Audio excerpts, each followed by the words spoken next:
بسم الله الرحمن الرحيم الحمد لله رب العالمين والصلاة والسلام على أشرف المرسلين سيدنا ومولانا محمد صلى الله عليه وسلم.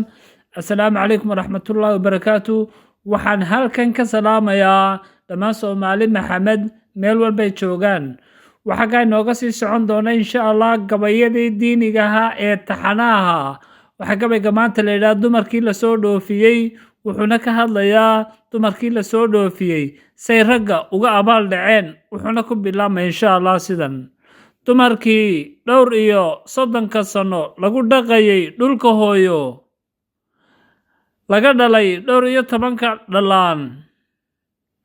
lagu dhaqaaleeyay gurigooda dhexdooda la dhooldoolinaye la dhirbaaxin quruxdiyo dheemanta lagu amaanay kolkii la soo dhoofiyay dhulka gaalo la iska dhiibay guri iyo fooq dheer ay heleen durba sow kuwan raggii dhaxantiyo barafka sidii dhurwaaga u saaray dhaxaan nin dhididkiisii loogu abaal guday dhimirkiisiyo la dhimo waa li dhaqaaqay ubadkiina adhaxday ka jabeen dhaqan guureen dhammaantood laysma dhaamee nafsigii soo dhowaa dhaxaan nin raga qurbuhu kala dhantaalay dhaxaan nin dhumuciyo xoog lahaa dheelinayaa maanta dhaxaan nin kor magaciisa loogu dhawaaqi jiray sharaftiisii hoos loo dhigay dhaxaan nin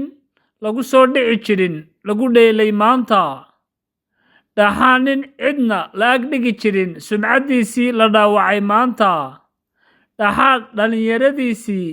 uu dhalay dariiqyada dhacdhacayaan iyagoo maandoorsan dharaar iyo habeen tala dhammaatay anoon dabuubta ku dheeraan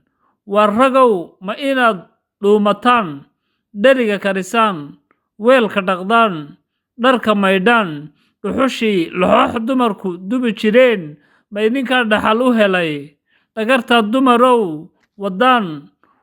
waa la dhugan inaad habeenkii dhafartaan nafsiga dhanna idin dhaafi doonin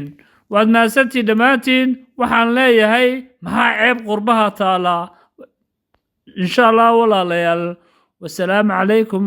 waraxmatullaahi wabarakaatuh.